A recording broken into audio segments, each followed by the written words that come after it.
this whole presentation is actually based on my time at Hewlett Packard Enterprise. I think all of you know HP. They produce laptops, computers, printers.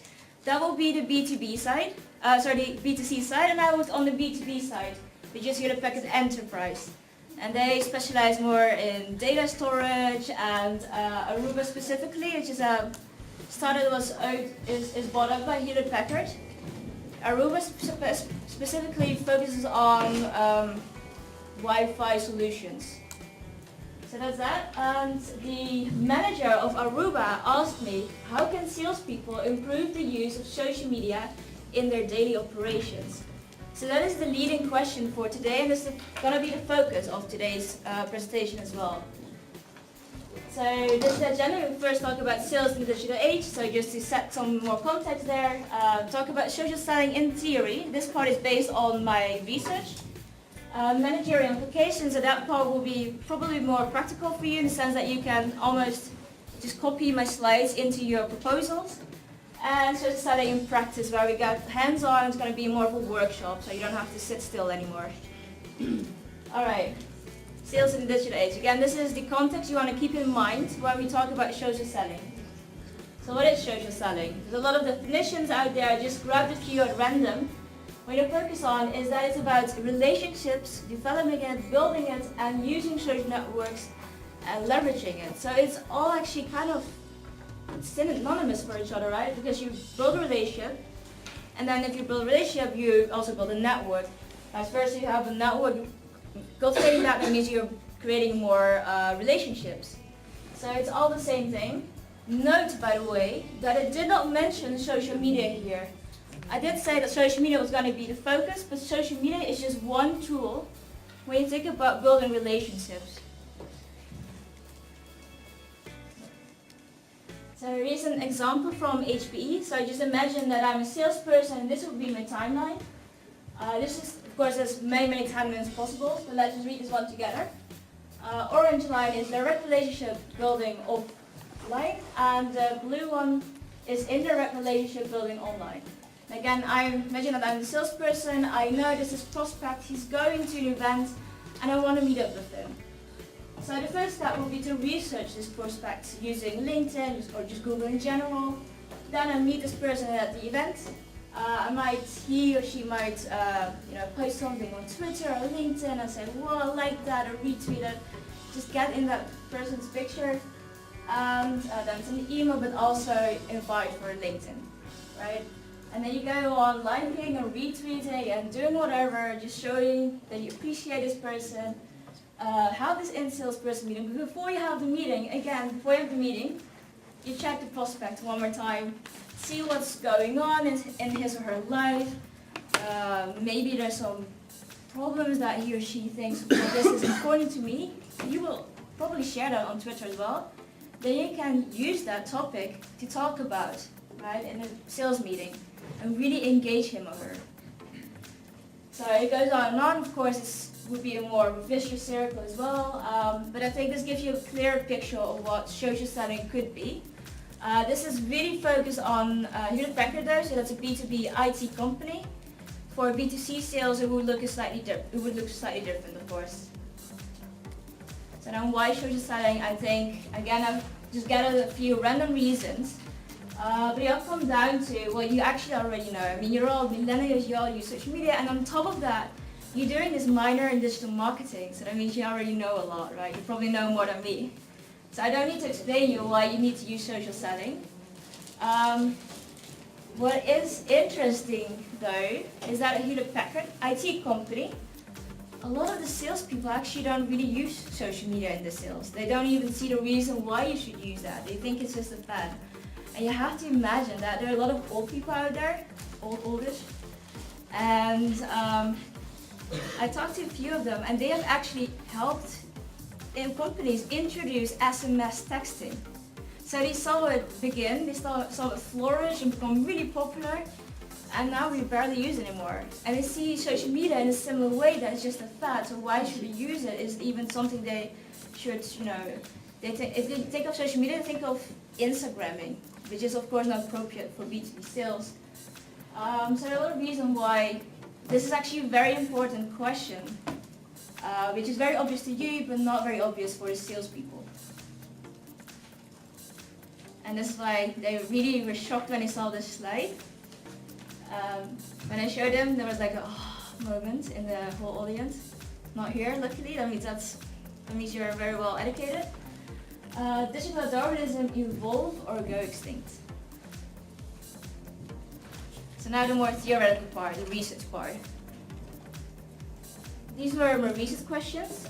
First of all, I focused on social media adaptation by B2B salespeople. So the reasons why they would adapt something or why they hesitated adapting social media in the sales procedures. Recent questions 2 and 3 are about variation in social media use by the buyers as well as the salespeople. And here I mostly looked at how to use social media, right? How does it vary? How do you use it? This is the theories I've used. You don't have to remember. I'm not going to go in depth about that. Technology acceptance model, network effects, media richness theory, and social presence theory. I'm going to show you the slides probably after the lecture, and then you can look into this model over here that I created based on these theories. And these are all about adaptation of social media use. So if you're really interested in this topic and you want to use it for your proposal or whatever other homework assignment you have, then do come in contact with me and you can look at this theory slide more precisely. Methodologies, I've based this all on interviews with salespeople and buyers. There were more interviews and more conversations, of course, but this is the core of my research. And I conducted social media analysis over 3 sales teams, including the LinkedIn profiles, Twitter profiles, and tweets. Now note that we have 52 LinkedIn profiles. That meant that one person didn't have a LinkedIn profile as a salesperson. Furthermore, so Twitter profiles, only 11 people had it, of which only 9 people were actually active. So here you can see again that salespeople, they are willing to engage in it, but they don't know how to, or they have something out there, but they're not very active. Let's go to research question 1. This is about social media adaptation. And for this, I used the technology acceptance model. As you can see, there are 2 points over there, 2 bullet points. Perceived ease of use. I don't think I need to explain that, I think it's pretty obvious. So instead, we'll focus on perceived usefulness. I think that's a more interesting story. So first, we see individual benefits. If you use, for example, salespeople, you use LinkedIn, it doesn't just help out the company in sales, it also helps you out as a person, as a salesperson, because you're building your own reputation on LinkedIn. You may get noticed by other employers. So it's not just about the company, but also your individual, your personal benefits. Environmental factors also help in adaptation, in the sense that managers may encourage it, but all the way around, managers may also not believe in social selling or just not even know about it, and then employees are also less likely to use it. Same goes with buyers. If your buyers don't even use social media or hate the idea that you're using social media, then maybe you should not be actively engaging them about sales. Perceived personal fit and personal fit and perceived corporate fit. I've noted that a few salespeople actually told me that they feel they're not the kind of person that would use social media. I had one who actually told me that he prefers not to use it at all. He prefers to have more personal, face-to-face connections. So that's why he didn't have a LinkedIn page. So that's fine, it's up to your own personal preferences. I also perceived corporate fits. Again, this is about B2B IT company, but you may have other companies for your homework assignment, and they may have a different environment that you want to take into account when you talk about social selling. Finally, results demonstrability. I wrote down the ROI is unclear. And the reason why it's unclear is because you have the social medium you use, for example, you post something on LinkedIn. How much does that post contribute to your sales? That's what they literally asked me. And then of course I cannot give that an answer on that. It really depends on the person, depends on the phase in the sales process, depends on the buyer, depends on the environment, etc.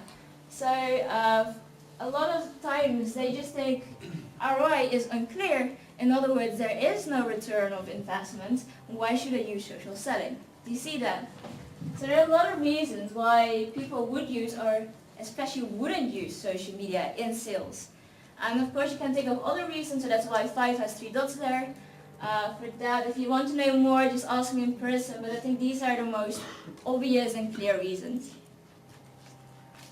Alright, reason question 2, variation in social media use. So this is more about how people use social media, and I've wrote down 2 things over there: less supply content needed and more supply content is needed. And again, I'm kind of building on your current knowledge already that you have on digital marketing. So I think you know that there's a lot of information out there online on the internet, and so if they want to purchase something, even if it's something pretty big like all the routers in the building, then they can just find all the information online. They don't need a salesperson in between. They can just say, hey, you know what, I want to buy something, done. Also, information skepticism plays a role. Salesperson, the typical stereotypical salesperson is the car salesperson. No, not a very trustworthy person. And that is also another reason why people would avoid salespeople.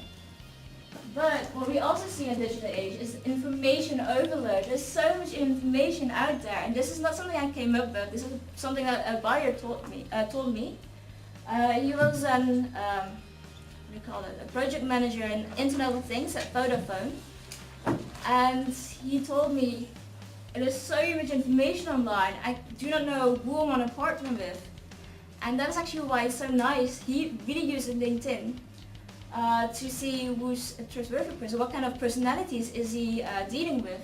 So he's not just looking at the solution by itself, he's also looking at the partner, so it's more of a long-term relationship there. But also in other ways, information overload can also be helped if you have a salesperson who can guide you through all of the information and say, well, this is relevant for you and this is irrelevant, right? Also, missing relevant information. That has to do with the fact that this is B2B IT company. So the stuff can be quite technical and very oriented on the company. So this is a university, and they need new Wi-Fi solutions to find out how many people are sitting in this classroom.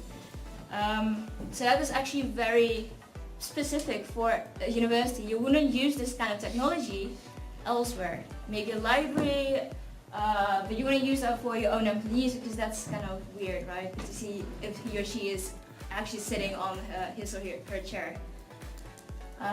So then you will need something more relevant, something very precise, and something more, customized to the customer. So that is why I wrote down key is here is consultative selling. So social selling really works when it comes down to consultative selling, and that is also how you as a salesperson would want to present yourself, as a consultant rather than a seller. This is actually a move that we see in sales right now as well, that is really not just about buying, but more and more about consulting. This is about variation in social media use by industrial buyers. As I already told you, I've interviewed a lot of people about how they engage in social media and how they buy new IT products or services. And what you will note here is that they don't really ask a supplier until they come to this phase when they've actually chosen a solution. And what salespeople want to do is they want to be actually at this phase already, when they collect requirements. What kind of requirements are out there? What should I think about as requirements? So what kind of solutions are out there? How can it be customized? So you want to be in the picture way early in the process than all the way to the end when they're actually ready to buy something. This was the current state at HP a year ago. And then there were three kinds of salespeople that I found out about. First of all, I see no urgent problem. They think, why should we even use social selling? What is the problem? Why should I use it? Like, why is it such an urgent thing? And then as I just focus on the present, they just tell them, explain to them what the digital age is about, how the times have changed, yada yada yada, you already know that story. I see no effective solution. So they've implemented it, but there's no change. And that's when you want to focus on the future and really build a plan, an idea of this is how you're going to do this step by step, lead them through it, right? See little to no change, focus on the transition. Sometimes the people, they've been doing it and they've been doing it for a long time, but they, how should I say this in a nice way, they become a spam bot because they keep posting things on LinkedIn just like bam, bam, bam, bam, bam every day, and think doing that equals being, being out there. But being a spam bot is not a good way of being a nice, interesting salesperson online. So then you focus on the transition of like going really again step by step, telling them how they should approach social selling themselves. Alright, now I get to the more practical part. This is the managerial implications. I built this little framework for the managers at HPE with 4 steps. First of all, own profile, own choice.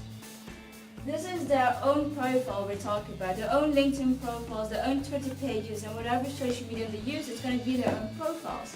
It has their name on it, and that's why you cannot force them to do it. You can really encourage them to do so, tell them again and again that this is just part of modern sales.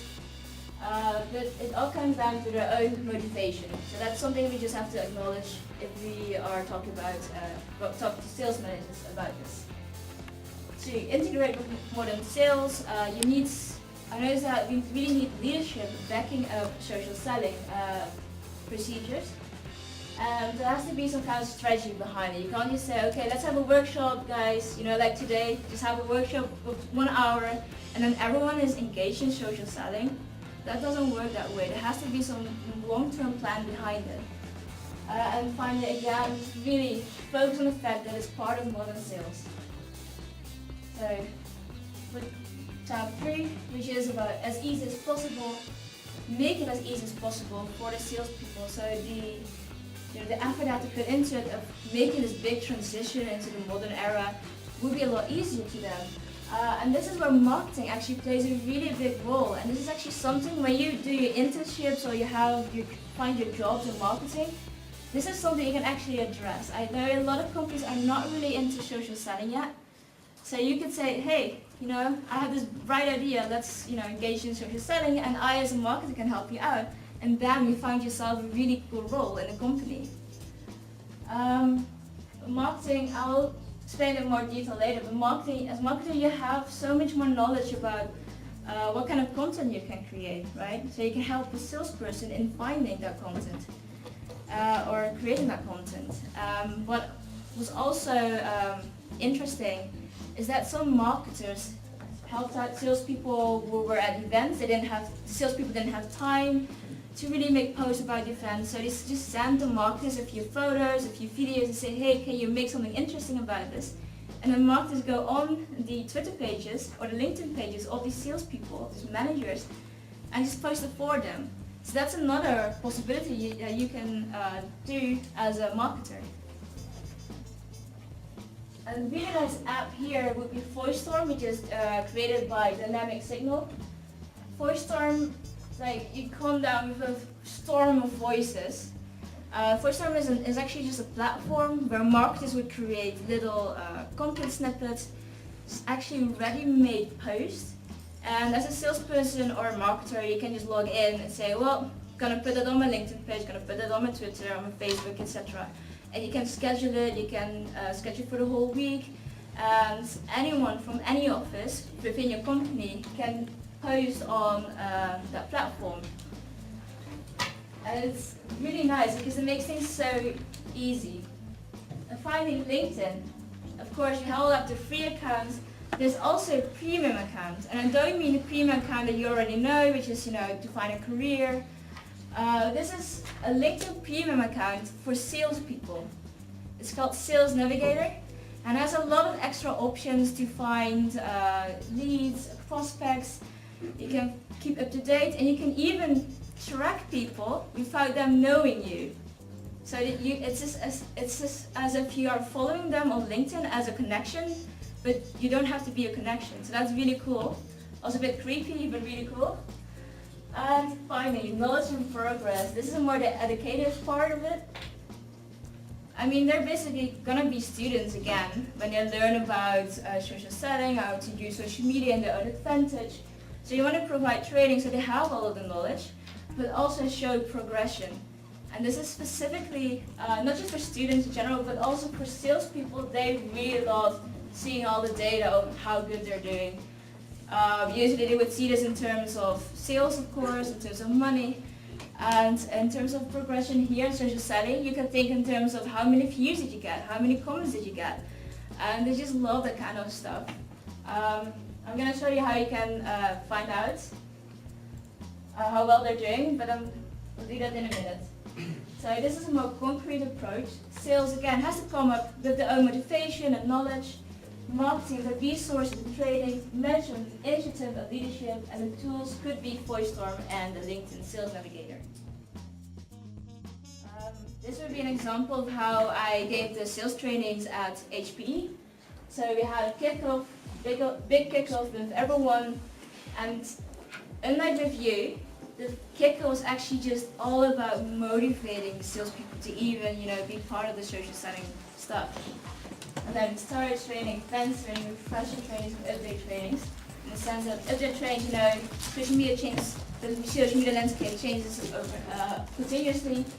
Refresher trainings because they may forget things. I think it's quite logical.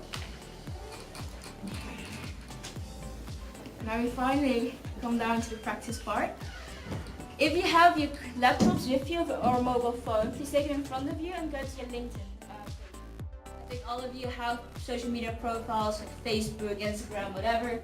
And I already discussed a lot of things right now. It's just about just filling the details. And LinkedIn actually has all these little guidance snippets that will guide you through it.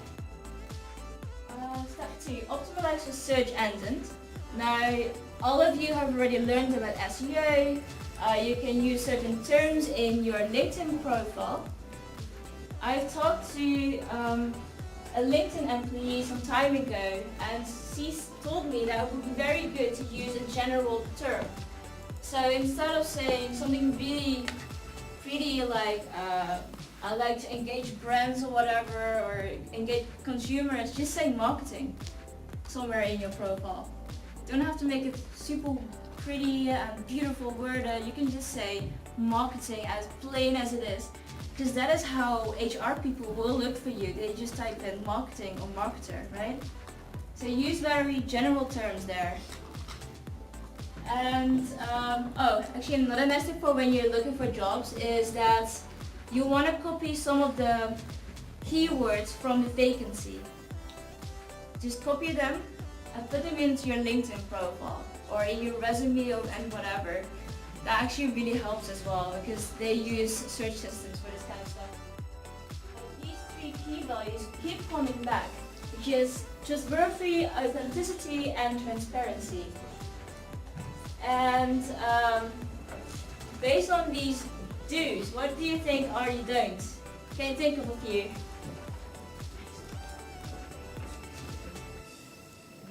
A few don'ts. If you want to be trustworthy, you don't want to be lying, right? And especially you don't want to be caught lying. And right now in the age of transparency, everything is online. And if they catch you, they will post it underneath it as well. And they will post it on it, they'll make it permanent. They'll take screenshots and everything. So seriously, don't lie online.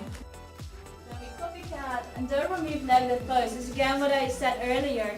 If you post something online, let's say you posted a lie, someone caught you on that, you say, well, just remove everything. They can still have taken a screenshot of it. And if they post a screenshot, you're just making this whole ordeal a lot worse, right? You're just making this a very juicy gossip for everyone by deleting the post. So that's something you also don't want to do. Be personal and approachable. So the do's are respond in time, very logical, use their language, don't use marketing language.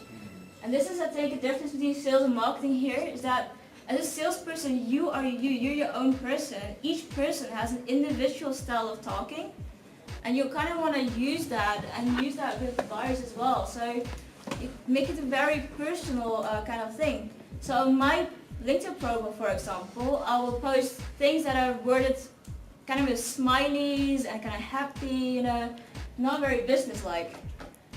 Also join online conversations, and again, there's also don't skip too much about marketing, so only post, share, like. Think this is the stuff you already know just because you're a millennial, right? Build network. So by the end of this class, we seriously do feel free to add me on LinkedIn. But what you want to do is when you add someone, also add a note. You can do that. Right now, I do not know any of your names. I might still maybe recognize your face, maybe not, maybe I do. But that's why you want to add a note and say, hey, Hoan, I just had a class from you about shows and selling. I don't want to know more about this topic, or I want to know more about your other work, whatever. Say that in there so I remember you, or at least know where you're from, and I'll be very likely to add you. So yes, get recognized. An extra thing you can do there, an invitation, is to create interest. Say something like right now, you could tell me like, hey, I'm looking for an internship, and I saw that you worked at HPE, and I want to work there too. I can do that. And a call to action would be, can you ask someone from Aruba or HPE and ask them if they maybe have an internship for me, or can you be my referral, right? You can actually do that in invitation. Be careful with that though, because not everyone will help you out immediately. So very often, especially like for me, you can already immediate call for action, but with other people you might want to first stick to, hey, remember me, first establish connection and then ask you stuff. Never forget to customize your LinkedIn invitation. I have met several marketing managers from multinationals. We just get so many LinkedIn invitations. If you would send them one right now without any invitation, they will just ignore you. Even if they know you. Even if I just seen you just now, they will still ignore you because they just hate the fact that you did not add any comment to it, like, hey, nice to have met you. And don't ask too much, like I already said. So when you change all of the tips, all of the things that I've just mentioned just now, do check out your LinkedIn sales SSI again and see if it has improved or not. I hope it does. Another thing you can do is like when you see a post like this, you click on views there, and you see all of this data. And this is not a very interesting post, just me celebrating that I finished the course. But you see that a lot of people have liked it, from companies like Hewlett Packard, Consultancy, Erasmus, Unilever, Aruba, Rotterdam, Booking.com. You can see what kind of roles they have and where they're from. So this is really cool data that you can use in your own advantage, right? And it's just kind of geeky stuff for me anyway. I think this is a really, really cool trick that a lot of people don't know about LinkedIn. And that is that usually you can only connect the first connections, right? If you want me to send me an email, you would first have to send me an invitation. But we found a way to do this directly, so you can actually connect with the second connection as well. So right now, if you link the connections with Haken, for example, I would be your second connection. And but you can already send me a message anyway, even if I'm your third connection, so you don't know me at all, or if you don't have anyone in common, we could be group members together. So here's the trick. I'm just going to show you slides, and I will share the slides of the lecture as well. Find out in which group this person is. So if I take myself as an example, you want to reach me, check out in which groups I am. I happen to be in the group social media analysis or something. This is social media marketing group. You can check out the members. If you click on the number of members over there, there's like 1 million something. If you click on that, you will see a full list of people who are all members of this LinkedIn group. And what you'll notice is that you can actually message those persons just because you're in the same group. You can become a group member just by hitting it. I want to be a group member, done within a minute, and sometimes it takes a day because they have to accept But it's very easy, and you break down all the doors. If you're applying for internship, do this trick. Get those connections in, send the email, and they'll be very interested to talk to you. And at least you don't have to go to secretary anymore. So that's that. If you have any questions, please let me know. But you can also email me at this email address.